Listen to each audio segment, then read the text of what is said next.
আমি চলে এসেছি আবার আজকে একটা নতুন রেসিপি নিয়ে। আজকে আমি বানাবো মসুর ডালের বড়া, আলু দিয়ে তরকারি। তার জন্য আমি মসুর ডালটা বেটে নিয়েছি। মসুর ডালটা ভালো করে ফাটিয়ে নিলাম। একটা কড়াই বসিয়ে দিয়েছি, কড়াইয়ে তেল দিয়ে দিলাম। এবারে আমি বড়াটা ভেজে নেব।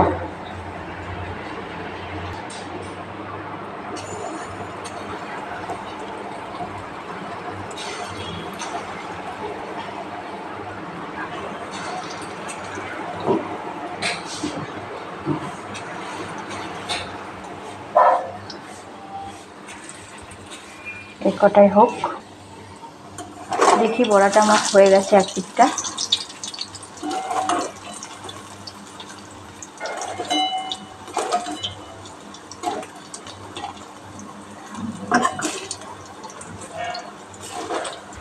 এই যে এক পিঠটা হয়ে গেছে, উল্টিয়ে দিলাম। আরেক পিঠটা হোক। আমি এগুলো নিরামিষ বড়া বানাচ্ছি, শুধু একটু সামান্য নুন, সামান্য চিনি দিয়ে ফাটিয়ে বড়াটা করছি। বড়াগুলো আমার ভাজা হয়ে গেছে, আমি এবারে নামিয়ে নেব।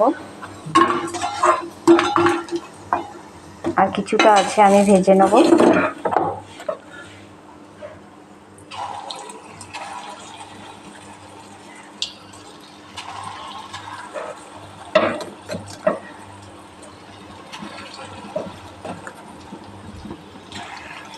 এগুলো আমি ভেজে নিই। এই বড়াগুলো আমার ভাজা হয়ে গেল, আমি এবারে তুলে নেব।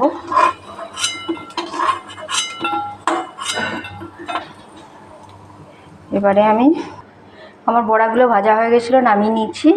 এবারে তেল দিয়ে দেবো, সর্ষের তেল। ওই তেলটা আমি ঢেলে রাখলাম, আমি সর্ষের তেল দিলাম। এবারে গোটা গরম মশলা আমি একটা করে দিয়ে দিলাম। একটু পাঁচফোড়ন দিলাম। এবারে আমি আলুগুলো দিয়ে দেবো।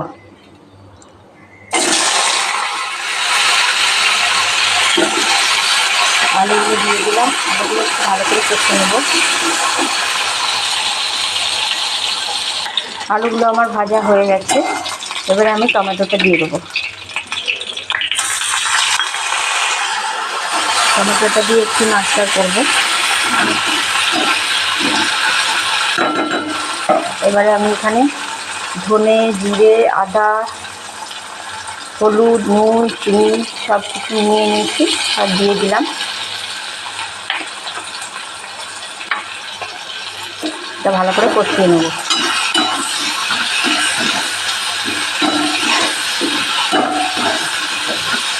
সামান্য পরিমাণে ফেটানো টক দইটা আমি ফাটিয়ে নিয়েছি।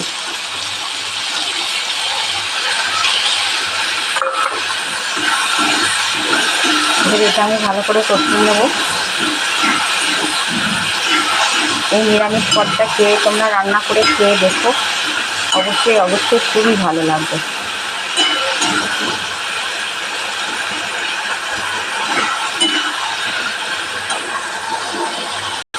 এই যে বন্ধুরা দেখো, আমার কষানো হয়ে গেছে, ধারে ধারে তেল বেরিয়ে গেছে। এবার আমি জল দিয়ে দেবো।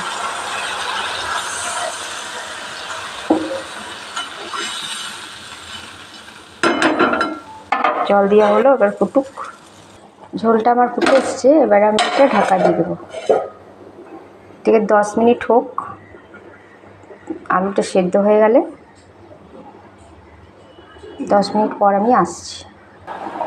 10 মিনিট হয়ে গেল, দেখিনি আমার তরকারিটা।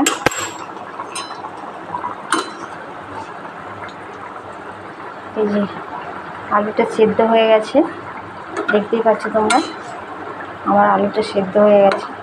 এবারে বড়াগুলো দিয়ে আমি নামিয়ে দিলাম। বড়াগুলো দিয়ে দিলাম। এবারে আমি একটু সামান্য ফুটুক, অল্প ফুটে গেছে, আমি 2টো কাঁচা লঙ্কা দিয়ে দিলাম গোটা, কারণ কাঁচা লঙ্কা বাটা দিয়েছি, ঝাল হয়ে যাবে, খেতে পারবে না তো। এবারে গ্যাসটা আমি বন্ধ করে দিলাম। এটা আমি ঢাকা দিয়ে দিলাম। এটা আমার ঢাকায় থাকবে যতক্ষণ না আমার পরিবেশন হচ্ছে, ততক্ষণ আমার এটা ঢাকায় থাকবে। বাই বন্ধুরা, ভালো থেকো।